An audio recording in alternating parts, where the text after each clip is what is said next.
Get in groups of 2 or 3. Pick a leader. The reason we're doing this is I was in a really amazing pilot school in Marina del Mar about 2 weeks ago. And the school was designed to help kids who have been falling through the cracks. So most of the kids there, their parents are in prison. The kids had been in 6 or 7 schools. This is their last chance. And the woman who put it together designed the whole thing around social emotional learning and well-being. And everything is driven by technology. So I walked up to a couple of kids, and they had their tablets open, and they were working on creating an environment for the snowy plover, which the habitat is underneath the airport, is next to the airport in LA. And they were talking, they're like, should we use a Google spreadsheet or should we use Excel to get all of our data? Well, why don't we use Google because then we can share with, and I walked up to them and I thought, this is amazing. Do you guys use technology for everything you do? I don't really see textbooks around. And remember, I'm from Pearson Publishing. And the kid turned to me and he said, yeah, we use technology for everything. If you see a kid using a textbook, you can be sure he's being punished. There was one kid, and I talked with him specifically, and his 2 older brothers and his father were in prison. His mother struggled. He brought all that stress of poverty into the classroom with him. And all the stuff that we've been talking about today matters not if those kids have no way to deal with the stress that they bring in, especially kids who come from a background of poverty. So here's what I want you to do.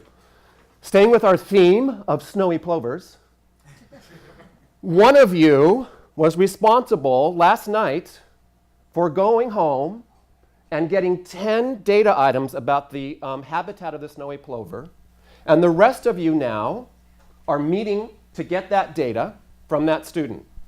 Now, the student who was supposed to get that information didn't get it. So remember that if you're that student who was supposed to do it. And I want the others of you to rile that student up.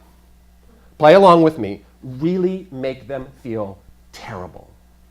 Go.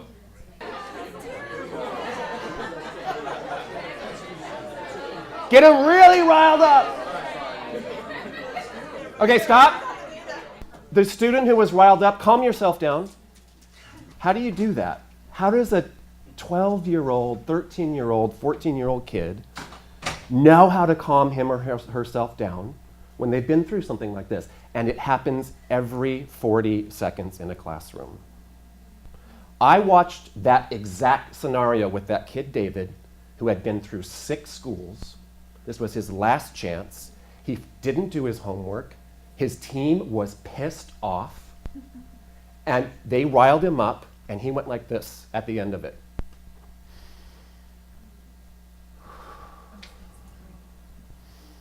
I saw him do it in the classroom. And I walked up to him and I said, what is going on, David? How did you know to do that? He said, well, when you get in trouble in our school, you're sent to the principal's office. And this is what you do. If you could show that movie.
So David took me to the principal's office, and he went through 5 levels here where he learned techniques, the breathing, the positive talk, counting backwards from 10, really simple things. And I watched for the rest of the day, and about 15 of the kids in that 6th grade class were doing those activities every so often when they had that moment of stress come in. And so I saw this, and I saw David, who is now voted the president of the school.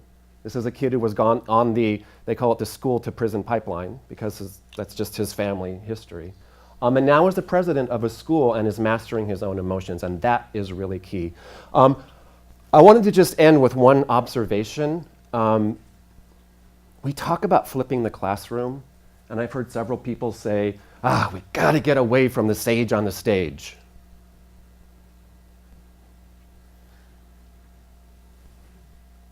Just a little observation that maybe when you're doing, if you're responsible for an event like this, think about that. Think about how we're saying we don't want to be doing this, and yet we're doing it.